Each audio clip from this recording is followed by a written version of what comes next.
Hey everybody, I am back. So, remember I gave you lesson 6 conclusions, generalizations under interpreting nonfiction and information to try today. So, I just want to go over, not to go over everything. This is the lesson. You guys have the book. You can go in and check your answers. But I do these because I want you to see how I'm processing the information in hopes that it'll help you as you get ready to take the test. Because remember, everything is time. So we don't want to spend all of our time reading everything, then going back and trying to remember what we read to answer all of the questions that may apply to a passage. We want to read with purpose. So we're going to go in and I'm going to look at the actual question. What can you conclude about the writer's view of learning? Then I'm going to look at the answer choices. A, it is rewarding and one of life's joys. B, it is better with a strict teacher. C, it happens very slowly, if at all. Or D, it happens most often when you are alone. So when I read this passage, which is a decent sized passage, I know that I'm looking for something that's going to lead me to the understanding of how a writer views learning. So when I look at this, of course, I pre-read this, but when I look at this and I'm looking at the first section or the first paragraph, I don't see anything really in here about reading. I'm skimming, of course, and there's nothing wrong with that because I'm trying to find something that's going to say teacher or education or learning or something like that. So in skimming this, I'm not seeing it. But when I get to paragraph 2, some things start to stand out here. Like I saw the word teacher. So immediately I'm like, let me read this because maybe this is going to talk about education. It says, thus I learned from life itself. At the beginning, I was only a little mass of possibilities. It was my teacher who unfolded and developed them. When she came, everything about me breathed of love and joy and was full of meaning. She has never since let pass an opportunity to point out the beauty that is in everything, nor has she ceased trying in thought and action and example to make my life sweet and useful. That's a pretty powerful piece, y'all. And if I read that and I'm thinking about how the author is viewing education, to me, A stands out that it's rewarding and one of life's joys because that's what I'm getting from this particular paragraph. So I would pick A as my answer for this particular question. Let's do one more. 2 says, what conclusion can you draw about the writer's character? Self-centered and demanding, confused and searching, fearful and shy, insightful and grateful. Now, if you're one of those people, when you saw these words, you didn't know what they meant, because you're at home studying, go to Google, look the words up, get an understanding of the word. There is nothing wrong with doing that. And then come back and see if you can understand it. But if I didn't know what any of these words meant, I know what grateful is. And when I read this paragraph about her view on education, paragraph 2, this sounded like somebody that was extremely grateful for what had happened in her life. Opportunities, meaning, all of these words in here shouted out to me that D would be the correct answer in this particular to question 2. So again, I didn't have to read everything in the passage, but I did have to find things that pertain to what my questions were about, and that is so important. And when you get a chance, please finish it up. Questions 3, 4, and 5, and again, check your answers. Try them out, see if you understand it, and then go from there. I also gave you guys some social studies.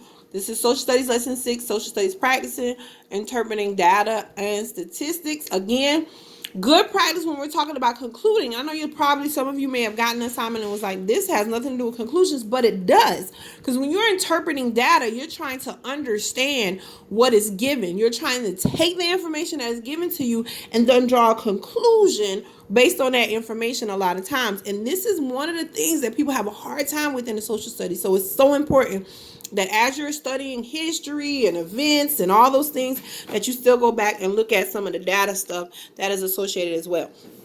So here we go. Question 1.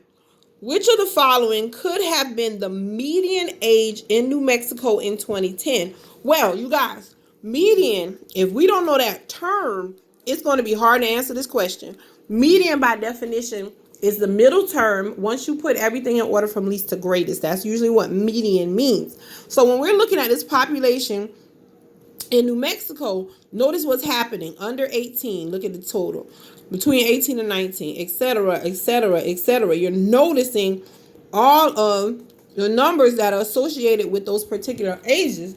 So as we go over this, we're trying to figure out, okay, which one of these ages would make sense as a middle range of all the ages that they have listed here, right? So we can evaluate it. 30, if we thought about 30 would be here. 267,245. Does that seem like a median number between all of the values that we have here?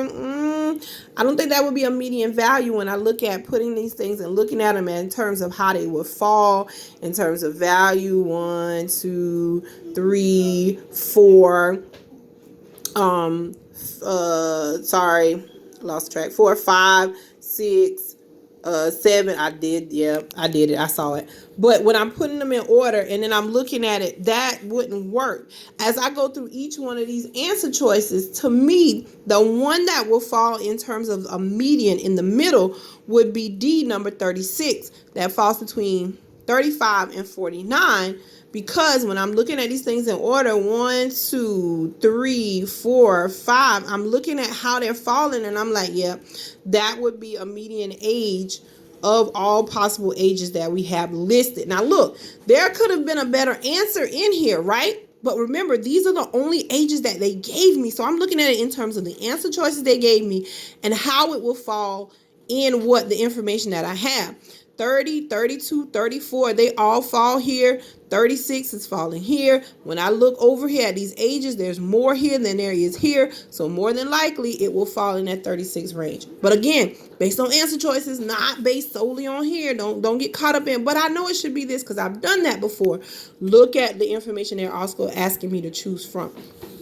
All right, question 2 was asking the information in the graph supports the conclusion that in the presidential elections from 1992 to 2012, and you had to make a final decision based on the information that they're giving you. A, Democrats and Republicans won the presidency an equal number of times, and you can go in, of course, and look Democrats, Republicans, electoral votes in parties for U.S. presidents from each time period, and you can count and see, okay, did they win the same number of times?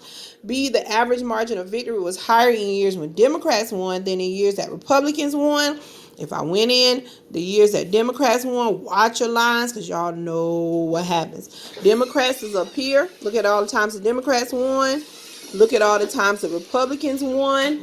If I compare that, it does look like the Democrats had a definitely higher margin than that time period that the Republicans had. So B is definitely looking like a possible answer. C, the average margin of victory was higher in years when a Republican won than in years when Democrats won. Well, we already know that wasn't true because this is the only time that Republicans won. So we can go ahead and scratch that out. More electoral votes were cast in the 2008 president election than were cast in the 1996 presidential election. Well, this is 1996. We can look at that. 2008 is here. We can look at that. No, I don't. That's not a clear indication because remember, they're giving us by Democrats and Republicans, so we can't say that there are more votes cast because, first of all, electoral college votes is the same number of votes. So, that won't work. So my answer choice would be B because I can clearly see the difference in the margins when I look at that particular question. All right. As always, finish it off. Try the other pages. And I'm holding this here for a second for those of you that don't have the book so you can pause and maybe look at them. Come back and send me and say, Ms. Joyner, I don't have the book, but can you tell me what the answers were? And I will. You know I will. All right. And then last but not least, I also gave you guys some science. Science was lesson 5, science practices. Again, talking about stats and probability because that is a part of your science test as well.